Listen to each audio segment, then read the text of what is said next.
Ano nga ba ang nangyari noong Void Century? Lumubog nga ba sa tubig ang buong mundo? Paano nga ba natalo ng 20 Kingdoms si Joy Boy? Nasaan na ba ang Ancient Kingdoms? Kamusta mga katropa, nagbabalik na naman tayo sa isa na naman panibagong malupit na video. Ngayon nga ay ating aalamin kung ano nga ba ang posibleng nangyari noong Void Century. Pero syempre bago nga tayo magsimula mga katropa ay kung trip mo o gusto mo ng mga ganitong klaseng video, ay pwede ba ako makahingi ng like at subscribe nyo mga katropa? Kung nagawa mo na nga yan ay tara mag-umpisa na tayo mga katropa. Bale magkakaroon nga ang video natin na ito ng mga tatlong teori ko para sa kung ano nga ba ang nangyari talaga noong Void Century. Ang una nga ay ang tungkol sa pagkalubog ng buong mundo sa tubig. Sinabi nga ni Dr. Vegapunk na lulubog pa lamang ang buong mundo sa tubig. Sa madaling salita, ang gusto niyang iparating ay hindi pa tapos ang malaking sakuna at posible na magsisimula pa lamang ang tuluyang pagtaas ng tubig na maaaring lumunod sa buong mundo. Pero paano kung, mga katropa, hindi ito ang unang pagkakataon na nangyari ang ganitong klaseng sakuna? Paano kung dati pa lamang ay lumubog na talaga ang buong mundo sa tubig? At paano kung may malaking posibilidad na mali ang pagkakaintindi natin sa sinabi ni Vegapunk? Baka hindi niya ibig sabihin na ngayon pa lamang unang lulubog ang mundo, kundi maaaring ang tinutukoy niya ay ang muling pag-ulit ng isang pangyayaring nangyari na noon pa man. Pero paano ko nga ba nasabi ito? Simple lang, mga katropa. Kung nagbabasa kayo ng Bible, marahil ay pamilyar kayo sa Genesis Kapitulo 7 versikulo 19 hanggang 20, kung saan ikinwento ang Great Flood noong panahon ni Noah. Ayon sa kwento, umabot ang tubig hanggang sa matataas na lugar at nilubog ang buong mundo, habang si Noah at ang mga nilalang na isinama niya ay nakaligtas sakay ng malaking ark. Ngayon, baka sabihin ng iba, Kuya Koske, bakit mo naman isinama ang Bible sa anime na One Piece? Wala naman sigurong kinalaman yan dito. Well, mga katropa. Kung iyan ang eksakt na sasabihin ninyo, baka kailangan nating tingnan ulit ang ilang detalye sa mundo ng One Piece. Dahil isa sa mga posibleng pinagkukuhaan ng inspirasyon ni Eiichiro Oda ay ang iba't ibang mythology, relihiyon, kasaysayan, at mga lumang kwento. At kapag pinagtabi natin ang ilang elemento ng Bible at One Piece, mapapansin natin na may ilang interesting similarities. Unang-una na nga rito ang Noah's Ark. Sa Bible, ginamit ni Noah ang ark upang mailigtas ang mga hayop at ang kanyang pamilya mula sa isang napakalaking baha na sumire sa mundo. Sa One Piece naman, mayroon tayong Noah, isang napakalaking barko na matatagpuan sa ilalim ng dagat. At hindi lang basta pangalan ng Noah. Mayroon din itong napakahalagang papel sa kwento ng Fishman Island. Mas interesante pa rito, ang Noah ay konektado kay Joy Boy at sa isang pangakong ginawa noong nakaraan. Kaya hindi ba kayo napapaisip? Bakit Noah ang pangalan ng isang napakalaking barko sa One Piece? Kung talagang may inspirasyon mula sa Bible, posible kayang hindi aksidente ang pangalan nito. At dito nagiging mas interesting ang lahat. Dahil kung ang One Piece World ay dati nang nakaranas ng isang napakalaking pagbaha, maaaring ang Noah ay hindi lamang isang simpleng barko. Posibleng ito ay ginawa upang maging paraan ng kaligtasan kapag dumating muli ang isang napakalaking sakuna.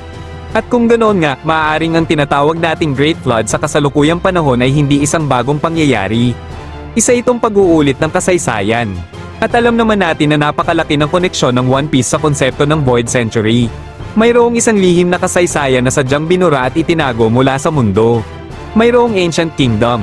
Mayroong Joy Boy. Mayroong Ancient Weapons.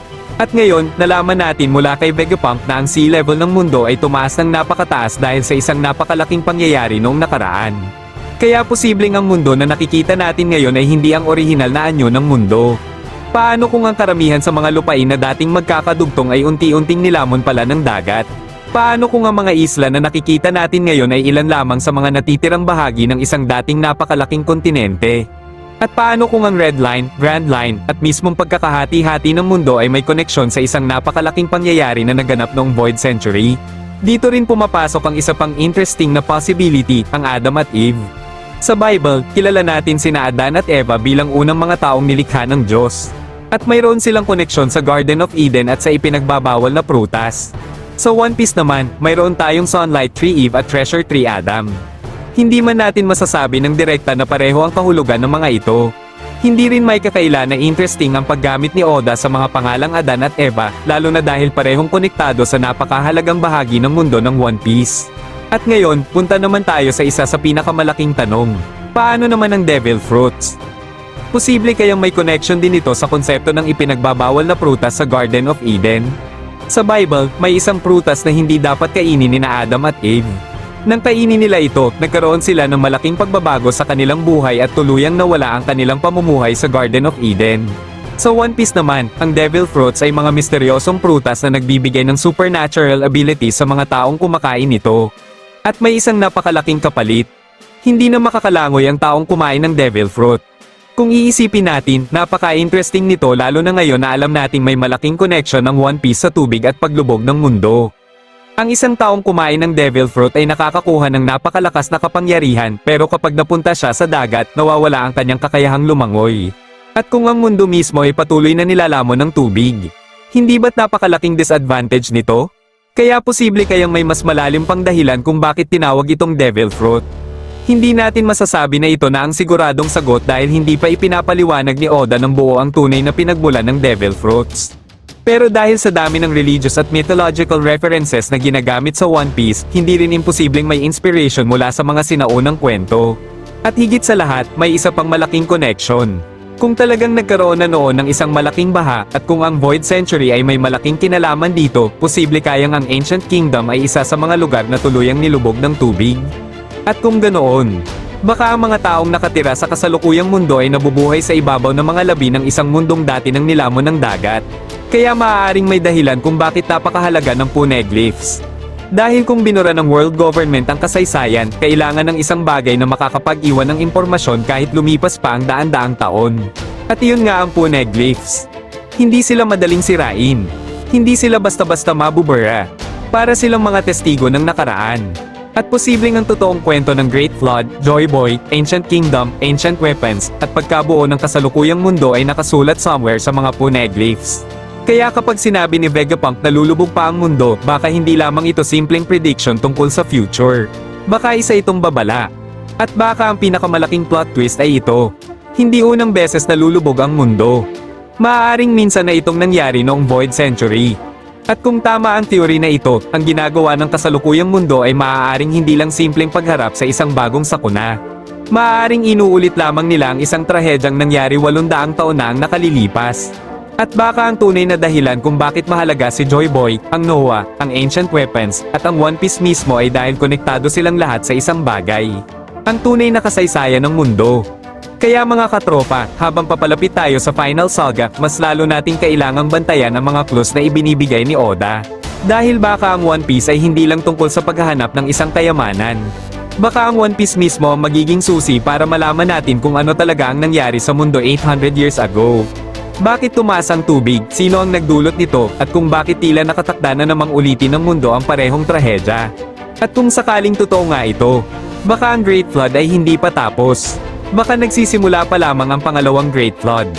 Dito naman tayo sa pangalawang theory natin, ang theory kung paano nga ba natalo si Joy Boy ng 20 Kingdom. Hanggang ngayon, ay hindi pa ipinapakita ang eksaktong paraan kung paano natalo si Joy Boy. Ang alam natin, nagkaisa ang 20 Kingdoms laban sa Great Kingdom at sa panig ni Joy Boy. Gumamit din sila ng Ancient Weapons na nagdulot ng napakalaking sakuna at pagtaas ng sea level ng humigit kumulang 200 meters. Pero ang malaking tanong, kung napakalakas ni Joy Boy, paano siya natalo? Posibleng hindi ito simpleng 1v1 laban kay Imu. Maaaring nagkaroon ng malaking labanan, strategic advantage, pagtataksil, o paggamit ng Ancient Weapons na naging susi sa pagkatalo niya. Ang eksaktong detalye ay hindi pa confirmed, kaya teorya pa lamang ang mga ito. At dito nagiging mas interesting ang mystery. Maaaring natalo si Joy Boy sa digmaan, pero hindi naman tuluyang namatay ang kanyang will dahil iniwan niya ang poneglyphs, ang One Piece, at ang kanyang pangarap para sa susunod na henerasyon. Pangarap na palayain ang lahat ng tao mula sa pagpapahirap ng world government. At nandito na nga tayo sa huli nating theory. Ang theory kung nasaan na nga ba ang Ancient Kingdoms. Hanggang ngayon nga din, misteryo pa rin ang eksaktong lokasyon ng Ancient Kingdom at maging ang tunay nitong pangalan ay hindi pa ipinapakita. Ang alam natin, isa itong napakalaking at napaka-advanced na kaharian noong Void Century at si Joy Boy ay kabilang sa mga taong konektado rito. Mas nakaka-interes dahil ayon kay Vegapunk, hindi lang basta nawasak ang dating mundo. Noong Great War, tumaas ang sea level ng mundo ng humigit kumulang 200 meters dahilan para malubog ang malalaking bahagi ng mga sinaunang kontinente. Kaya ang mga isla na nakikita natin ngayon ay maaaring mga natitirang bahagi lamang ng dating mas malalaking lupain. Dahil dito, isang malaking posibilidad ay nasa ilalim na ng dagat ang Ancient Kingdom. Posibleng tuluyan itong nilamon ng dagat kasama ng iba pang sinaunang kontinente matapos gamitin ang ancient weapons. Hindi pa ito confirmed, pero swak ito sa revelation ni Vegapunk tungkol sa paglubog ng dating mundo. Baka hindi talaga nawala ang ancient kingdom, baka nakatago lang ang mga labi nito. Maaaring may mga ruins, technology, o kahit mga lihim na naiwan sa ilalim ng dagat na konektado sa tunay na kasaysayan ng mundo. Kaya posibleng ang paghahanap sa One Piece ay hindi lang tungkol sa kayamanang iniwan ni Joy Boy. Baka ang One Piece mismo ang susi para malaman kung nasaan ang Ancient Kingdom, ano talaga ang nangyari noong Void Century, at kung bakit kailangang burahin ng world government ang kasaysayan nito. Pero kayo ba? Kung kayo ang tatanungin ko mga katropa sa top 3 theory ko na ito, ay okay ba ang tatlong theory ko na ito? Kung may mga sariling komento nga kayo sa video natin na ito, ay mag-comment na lang kayo dyan mga katropa at aking babasahin yan isa-isa. Pero siguro dito muna ako magpapaalam, maraming salamat sa panonood yung mga katropa, peace out.